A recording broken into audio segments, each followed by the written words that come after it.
हिंदू का निधन हुआ है, आग से जला के मुल्ला यूनुस का सरकार रहेगा, हिंदू का हालत ऐसे होगा। वहाँ भी हिंदू जला रहा है, यहाँ भी ममता बनर्जी हिंदू को भगा रहा है। जो बांग्लादेश में हो रहा है, ये बंगाल में भी एक ही हालत है।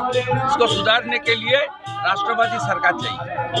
জল বুঝে শুনানিতে গিয়েছিলেন বৃদ্ধ, অক্সিজেনের নল নিয়ে শুনানিতে বৃদ্ধ গিয়েছিলেন, তার মৃত্যু হয়েছে বলে এসআইআর আতঙ্কে আমি এতে কোনো টিপ্পণী করব না।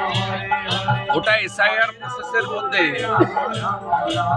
কোনো কারণে কেউ মারা যাবেন না এরকম তো হতে পারে না। জন্ম মৃত্যু তো একটা সার্কেল, প্রতিদিনই ঘটে, প্রতি ঘন্টাতেই ঘটে। অর্থাৎ সব জায়গায় রাজনীতি খোঁজার কোনো দরকার নেই। 26-এর ভোটে অশান্তি এড়াতে এখন থেকে প্রস্তুতি নিচ্ছে নির্বাচন কমিশন। 5 জানুয়ারি থেকে জেলা শাসকদের উইকলি রিপোর্ট দেওয়ার নির্দেশ। বিগত দিনে আমাদের ভরসা ছিল না, আরিজাপ্তাপ ছিল, আমাদের এখন কিছুটা হলেও ভরসা এসেছে। এসআইআর এ ইলেকশন কমিশন যেভাবে দৃঢ়চেতা ভূমিকা নিচ্ছে, নির্বাচনে যদি এইরকম ভূমিকা নেন, পশ্চিমবাংলার হিন্দুরা অন্তত নির্ভয়ে ভোট দিতে পারে।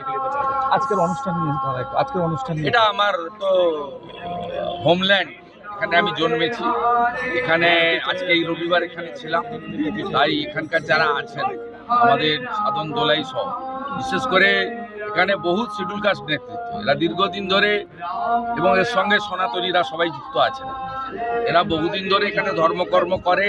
এখানেই শনি মন্দির তৈরি হয়েছে, এখানে প্রত্যেক বছর একাধিক অনুষ্ঠান হয়, দুর্গাপূজা হয়, কালী পূজা হয়। এখানকার মানুষ সনাতন ধর্মকে বাঁচিয়ে রাখার জন্য, সনাতনীদের একজোট রাখার জন্য আমাদের ধর্মকর্ম পালন করেন।